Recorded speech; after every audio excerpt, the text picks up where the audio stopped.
రాష్ట్రంలో భూ ప్రకంపనలు కలకలం సృష్టించాయి. ఉదయం 7 గంటల 27 నిమిషాలకు ఒక్కసారిగా భూమి కంపించడంతో జనం భయంతో బయటకు పరుగులు తీశారు. ములుగులో అత్యధికంగా రిక్టర్ స్కేల్పై 5.3 తీవ్రత రికార్డైంది. భూకంప కేంద్రం భూమిలో 40 కిలోమీటర్ల లోతులో గుర్తించారు అధికారులు. ములుగులోని మేడారం కేంద్రంగా 200 కిలోమీటర్ల పరిధిలో ఈ భూ ప్రకంపనలు సంభవించినట్లు తెలిపారు. సెప్టెంబర్ 4న ఎక్కడైతే 50,000 చెట్లు పడిపోయాయో అదే కేంద్రంగా భూకంపం మొదలైందంటున్నారు అధికారులు.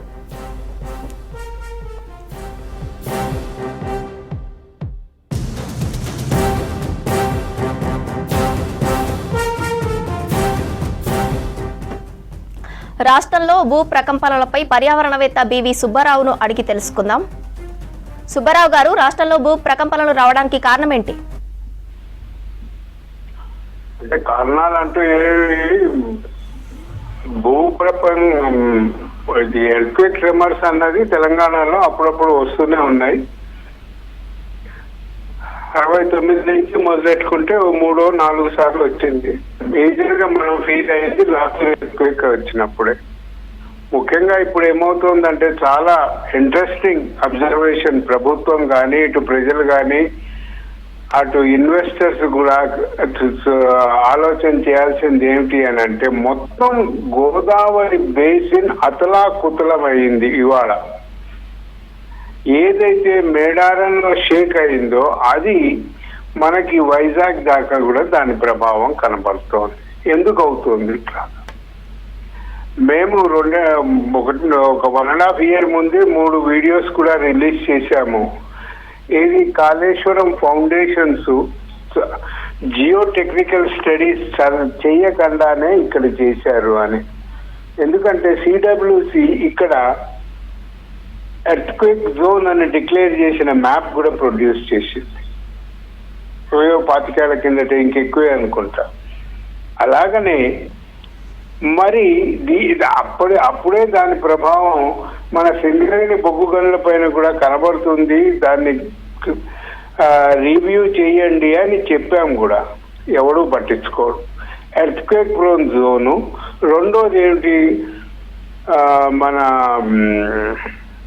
కోల్డ్ ఏజ్ పీరియడ్ అంటే జురాసిక్ పీరియడ్ కాలంలో ఇవన్నీ కూడా ఈ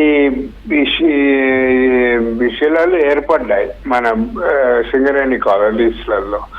మరి వీటి గురించి, ఫౌండేషన్స్ గురించి, జియోటెక్నికల్ స్టడీస్ గురించి, వీటి గురించి సరిగ్గా చేయకుండా అంత పెద్ద ప్రాజెక్టును తీసుకోవడం,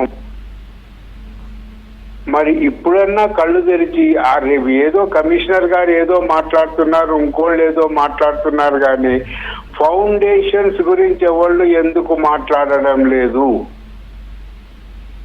this is a serious thing. రెండోది ఏమిటంటే, నిన్నటిదాకా మన రాష్ట్రంలో ఒక అరగజం కూడా ఖాళీగా ఉంటే కట్టేద్దాం, 50 అంతస్తులు కడదామా, 60 అంతస్తులు కడదామా, దీనికి కావాల్సిన రాళ్ళు ఎక్కడెక్కడ తవ్వుకొద్దామా అన్న విడిగా మైనింగ్ జరుగుతుంది. ఎక్కడ కూడా డిసాస్టర్ మేనేజ్మెంట్ లో దీని రివ్యూస్ కానీ, రిస్క్ అసెస్మెంట్స్ కానీ ఏ డెవలప్మెంట్ ప్రాజెక్ట్ జరగడం లేదు. ఇది చాలా పెద్ద డేంజర్. హలో సార్, చెప్పండి. ఇది చాలా పెద్ద డేంజర్. ఇది ఇప్పటికైనా ముఖ్యమంత్రి గారు తన చొరవ తీసుకొని, ఎందుకంటే కేంద్ర ప్రభుత్వం ఏ చొరవ తీసుకోవడం లేదు, తీసుకొని రిస్క్ అసెస్మెంట్ స్టడీస్ డెవలప్మెంట్ మీద చేయాల్సిందిగా నేను కోరుతున్నాను. ఎందుకనంటే దీని ప్రభావం జూబ్లీహిల్స్, బంజారాహిల్స్ లో చూపించింది. రేపు పొద్దున మనం కృష్ణా బేసిన్ లో కూడా ఏదో చేద్దాం అనుకుంటున్నాం. మరి రిస్క్ అసెస్మెంట్ స్టడీస్ చేయకుండా మనం ఇవన్నీ తీసుకోవడం అన్నది అవివేకం.